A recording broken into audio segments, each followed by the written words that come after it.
IPL 2026లో ఒక super సాటర్డేకు రంగం సిద్ధమైంది. ఈ రోజైతే 2 ఇంట్రెస్టింగ్ మ్యాచెస్ జరగబోతున్నాయి.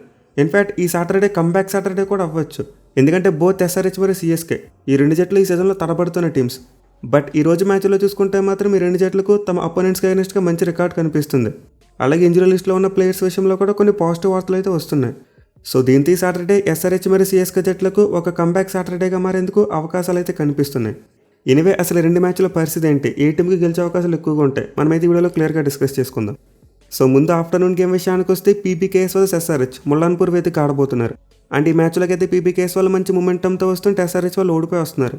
కానీ ఎస్ఆర్హెచ్ టీంకి కలిసి వచ్చే విషయం హెడ్ టు హెడ్ స్టాట్స్. వాళ్ళైతే పీబీకేఎస్ టీంను చాలా డామినేట్ చేశారు. మొత్తం ఈ రెండు జట్లు 24 మ్యాచ్లో తలబడితే ఎస్ఆర్హెచ్ టీం 17 మ్యాచ్లో గెలిచారు. వేరేస్ పంజాబ్ కింగ్స్ టీం 7 మ్యాచ్లో గెలిచింది. సో క్లియర్లీ ఎస్ఆర్హెచ్ టీంకు పంజాబ్ టీం అయితే చాలా మంచి రికార్డు కనిపిస్తుంది. ఈవెన్ లాస్ట్ 5 మ్యాచెస్లో చూసుకున్నా సరే ఎస్ఆర్హెచ్ వాళ్ళది అప్పర్ హ్యాండ్. 4 మ్యాచ్లు గెలిచారు. పీబీకేఎస్ టీం ఒక్కడే గెలిచింది, అది కూడా వే బ్యాక్ ఇన్ 2022. సో గత 4 సంవత్సరాలుగా చూసుకుంటే పీబీకేఎస్ టీం ఎస్ఆర్హెచ్ టీంని ఒక్కసారి కూడా బీట్ చేయలేదు. వరుసగా 4 మ్యాచ్లు ఓడిపోయారు. ఈవెన్ ఈ మ్యాచ్ ఆడబోయే ముల్లాన్పూర్ స్టేడియంలో చూసుకున్నా సరే ఒక మ్యాచ్ జరిగింది రెండు జట్ల మధ్య. అండ్ ఆ మ్యాచ్లో చూసుకుంటే ఎస్ఆర్హెచ్ వాళ్ళే గెలిచారు. సో మొత్తం మీద స్టాట్స్ అన్నీ కూడా ఎస్ఆర్హెచ్ టీంకి అనుకూలంగా కనిపిస్తున్నాయి. బట్ ఫామ్ వైజ్ చూసుకున్నా అలాగే టీమ్ కాంబినేషన్ వైజ్ చూసుకున్న PBKS is very strong team. వాళ్ళు అయితే ఈ సీజన్లో ఆల్రెడీ తమ పవర్ చూపించారు, పైగా హోమ్ మ్యాచ్, దీంతో వాళ్ళు కొంతవరకు ఫేవరెట్స్గా ఉంటారు. ఇక ఈ మ్యాచ్ ఆడబోయే ముల్లాన్పూర్ స్టేడియం యొక్క పిచ్ రిపోర్ట్ చూసుకుంటే అంత బ్యాటింగ్ ఫ్రెండ్లీ సర్ఫేస్ అయితే కాదు. అంటే మనం బేభత్సంగా భారీ స్కోర్లు చూసేందుకు చాలా తక్కువ అవకాశాలు ఉంటాయి. ఇన్ఫాక్ట్ ఆల్రెడీ సీజన్లో ఈ గ్రౌండ్లో ఒక మ్యాచ్ జరిగింది, పీబీకేఎస్ వర్సెస్ జీటీ. ఆ మ్యాచ్లో మనం లో స్కోర్స్ చూసాం. పంజాబ్ వాళ్ళు 163 పరుగుల టార్గెట్ని చేసి గెలిచారు. సో దీంతో ఈ మ్యాచ్లో కూడా మనం అయితే ఒక లో స్కోరింగ్ గేమ్ని ఎక్స్పెక్ట్ చేయవచ్చు. పైగా ఇది ఒక డే మ్యాచ్. లాస్ట్ వీక్ చూసుకుంటే మనకు ఆఫ్టర్నూన్ మ్యాచెస్లో ఎక్కువగా లో స్కోర్సే నమోదయ్యాయి. దీంతో ఈ రోజు కూడా మనం అలాంటి గేమ్ చూసేందుకు ఎక్కువ అవకాశాలు ఉంటాయి. పైగా ఈ మ్యాచ్ కోసం ఆడబోయిన బాగా రోల్ చేసి ట్రై చేసి ఉంచారంటే దీంతో ఖచ్చితంగా ఈ మ్యాచ్లో బౌలర్స్ డామినేట్ చేసేందుకు చాలా ఎక్కువ అవకాశాలు ఉంటాయి. ఇక గ్రౌండ్ యొక్క స్టాట్స్ చూసుకుంటే ఇప్పటివరకు మొత్తం 12 ఐపీఎల్ మ్యాచెస్ మాత్రమే జరిగాయి. అంటే 12 మ్యాచ్లో ఫస్ట్ బ్యాటింగ్ చేసిన టీం 6 మ్యాచ్లు గెలిస్తే చేసిన టీమ్స్ కూడా 6 మ్యాచ్లు గెలిచాయి. అలాగే ఫస్ట్ ఇన్నింగ్స్ యావరేజ్ స్కోర్ 168 రన్స్గా ఉంది. సో క్లియర్లీ గ్రౌండ్ అయితే ఒక మంచి కాంపిటేటివ్ వికెట్గా కనిపిస్తుంది. At the same time toss factor కూడా అంత ఇంపార్టెంట్ కాకపోవచ్చు. ఎస్పెషల్లీ గేమ్ ఆఫ్టర్నూన్ గేమ్ కాబట్టి డ్యూ ఫ్యాక్టర్ వచ్చేందుకు కూడా అవకాశం ఉండదు.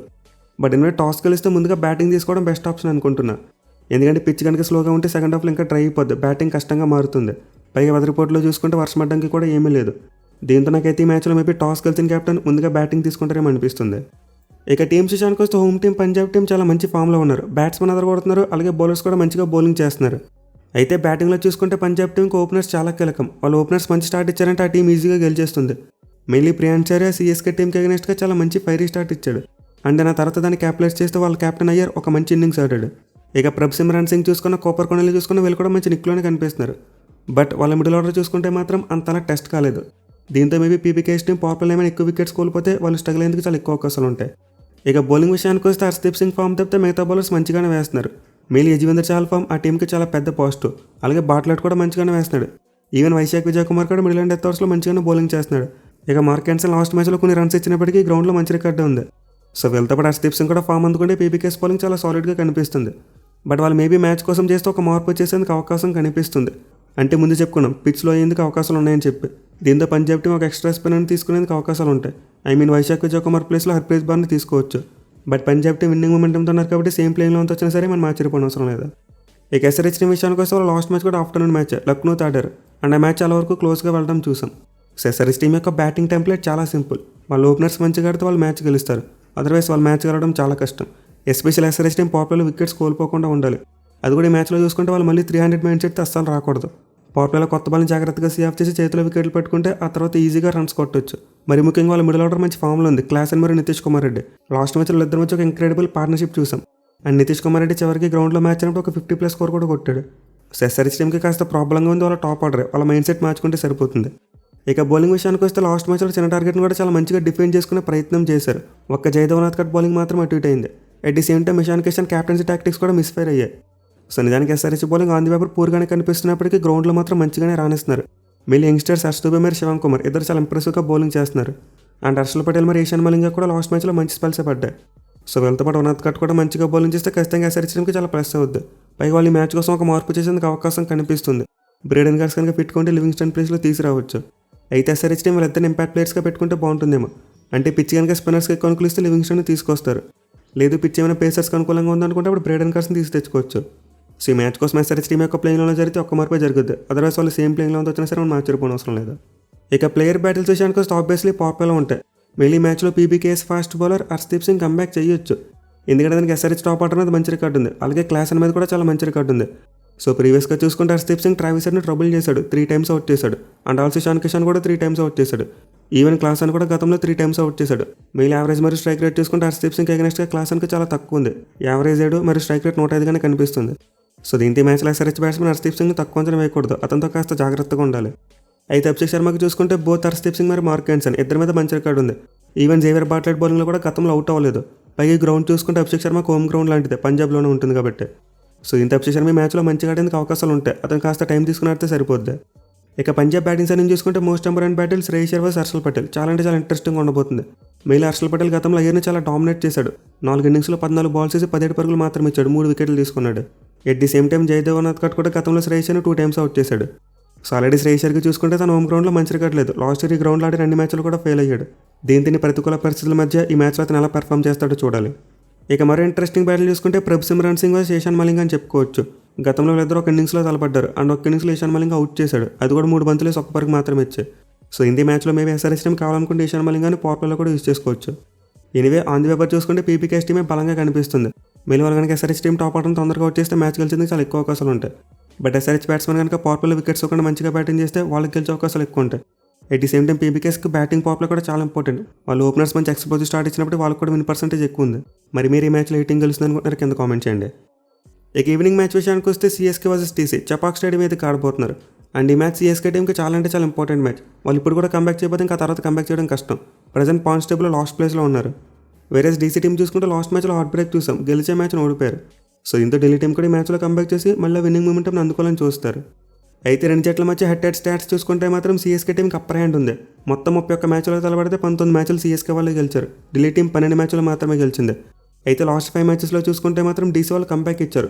పర్టికులర్గా 2024 అండ్ 2025 ఈ 2 సీజన్స్లో జరిగిన 2 మ్యాచ్లు కూడా డీసీ వాళ్ళే గెలిచారు. సో ఓవరాల్గా చూసుకుంటే సిఎస్కే టీంకి మంచి రికార్డే కనిపిస్తుంది. ఈవెన్ చపాక్లో చూసుకున్న 9 మ్యాచ్లు ఆడితే సిఎస్కే వాళ్ళు 7 గెలిచారు, ఢిల్లీ వాళ్ళు 2 గెలిచారు. బట్ వాళ్ళు గెలిచిన 2 మ్యాచ్లు 1 మ్యాచ్ లాస్ట్ ఇయర్ వచ్చింది. సో రీసెంట్గా సిఎస్కే టీంకి అగెన్స్ట్గా డీసీ రికార్డ్ మంచిగా ఉంది. At the same time team wise చూసుకున్న వాళ్ళే స్ట్రాంగ్గా కనిపిస్తున్నారు. మెయిన్ ఈ మ్యాచ్లో సిఎస్కే బ్యాట్స్మెన్ అలాగే డీసీ బౌలర్స్ మధ్య ఎక్కువ కాంపిటీషన్ ఉంటుంది. అండ్ ఈ కాంపిటీషన్ ఎవరైతే ఎక్కువ డామినేట్ చేస్తారో వాళ్ళే మ్యాచ్ గెలవచ్చు.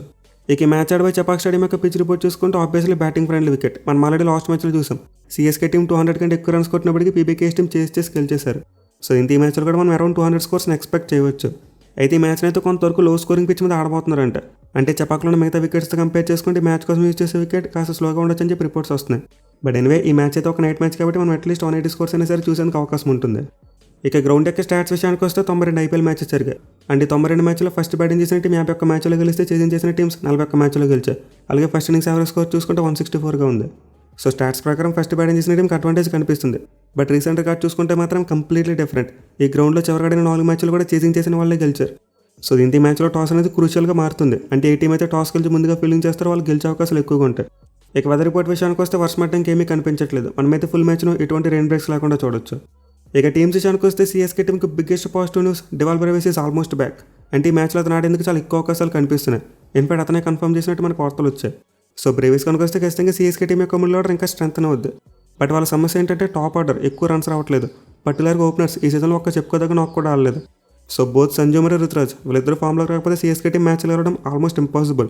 మిగతా ప్లేయర్స్ ఎంత మంచిగా రాణించినా సరే ఆ కాన్ఫిడెన్స్ సరిపోదు. మీకు ఎప్పుడైతే కెప్టెన్ మరియు వైస్ కెప్టెన్ మంచిగా ఆడతారో అప్పుడే మ్యాచ్లు గెలవడం స్టార్ట్ చేస్తారు. సో సిఎస్కే టీంకి మిడిల్ ఆర్డర్లో ఆయుష్ మాత్రే, శివం దుబే, సర్ఫరాజ్ ఖాన్ వీళ్ళు ఎంతో కొంత రన్స్ కొట్టి ఉన్నారు. అట్లీస్ట్ ఒక్కనొక్కనే సరే మంచిగా ఆడారు. మళ్ళీ సర్ఫరాజ్ ఖాన్ ప్రతి మ్యాచ్లో కూడా మంచిగా ఆడుతున్నాడు. అండ్ వీళ్ళతో పాటు బ్రేవిస్ వస్తాడు. At the same time last మ్యాచ్లో ప్రశాంత్ వీర్ కూడా మంచిగానే బ్యాటింగ్ చేశాడు. సో దీంతో సిఎస్కే టీంకి ఓపెనర్స్ క్లిక్ అయితే సరిపోద్దు. వాళ్ళ బ్యాటింగ్ చాలా వరకు సెట్ అయిపోయినట్టే. అయితే బౌలింగ్ విషయానికి వస్తే మాత్రం ప్లెంటీ ఆఫ్ ప్రాబ్లమ్స్ కనిపిస్తున్నాయి. మ్యాట్ హెన్రీ రన్స్కి వెళ్ళిపోతున్నాడు. ఖలీల్ అహ్మద్ లాస్ట్ మ్యాచ్లో wicket less. And Anshul Kamboj అంతలా వర్కౌట్ అవ్వట్లేదు. ఇక నూర్ అహ్మద్ చూసుకుంటే డిజాస్టర్స్. ఈ సీజన్లో ఒక్క మ్యాచ్లో కూడా సరిగ్గా బౌలింగ్ చేయలేదు. సో సిఎస్కే టీంకి అయితే బౌలింగ్ ఇష్యూస్ ఉన్నాయి. అండ్ ఈ మ్యాచ్ కోసం చేంజ్ చేస్తే బాగుంటుందేమో. ఎస్పెషల్లీ డీసీ టీంలో చూసుకుంటే ఎక్కువ మంది రైట్ హ్యాండర్స్ ఆడబోతున్నారు. దీంతో సిఎస్కే టీం నూర్ అహ్మద్ ప్లేస్లో అఖిల్ హుసేన్ని తీసుకొస్తే బాగుంటుంది. పాపులర్లో బౌలింగ్ చేయించుకోవచ్చు. లేదా మ్యాట్ హెన్రీని పక్కన పెట్టి అఖిల్ హుసేన్ని తీసుకొచ్చినా బాగానే ఉంటుంది, పర్వాలేదు. బట్ ఈ టీంలో వాళ్ళు 3వ పేస్ బౌలింగ్ ఆప్షన్గా జేమీ వాటన్ మీద డిపెండ్ అవ్వాలి. చాలా రిస్కీ మూవ్ ఇది. సో ఇంత సిఎస్కే టీం నూర్ అహ్మద్ ప్లేస్లో అఖిల్ హుసేన్ని తీసుకొస్తేనే బాగుంటుంది. వాళ్ళ బౌలింగ్ సెట్ అయ్యేందుకు అవకాశం ఉంటుంది. సో మొత్తం ఈ మ్యాచ్లో సిఎస్కే టీంలో 2 మార్పులు జరిగేందుకు అవకాశం కనిపిస్తుంది. ధోని అయితే ఇంకా అవైలబుల్గా లేడు. అతనైతే మనకి ఏప్రిల్ 18 నుంచి అవైలబుల్గా రావచ్చు అంట.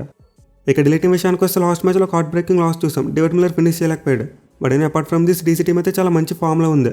మళ్ళీ వాళ్ళకి లాస్ట్ మ్యాచ్లో రాహుల్ కూడా ఫామ్లోకి వచ్చాడు, ఒక మంచి నాకు కొట్టాడు. అలాగే సిఎస్కే టీం మీద కూడా అతనికి చాలా మంచి రికార్డు ఉంది. సో ఈ మ్యాచ్లో మరోసారి డీసీ ఓపెనర్స్ మంచి స్టార్ట్ ఇస్తే వాళ్ళకి చాలా ప్లస్ అవుద్ది.